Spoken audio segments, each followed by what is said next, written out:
Aditya Zoni puji reaksi Iris Bella saat terima nafkah pertama usai cerai. Adik Amar Zoni, Aditya Zoni memuji reaksi Iris Bella saat menerima uang nafkah pertama usai cerai dari sang kakak. Diketahui Amar Zoni telah memberikan nafkah bulanan untuk kedua anaknya. Nafkah tersebut diterima oleh Iris Bella, sang mantan istri. Menurut Aditya Zoni, Iris Bella terlihat senang saat menerima uang nafkah. Bahkan ibu dua anak itu tidak segan untuk mengajak keluarga Amar Zoni untuk terus mengunjungi rumahnya.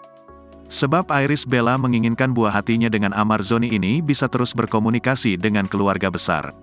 Alhamdulillah senang kok, kata Kak Ibel main-main ke sini, sering-sering lihat anak-anak, kata Aditya Zoni.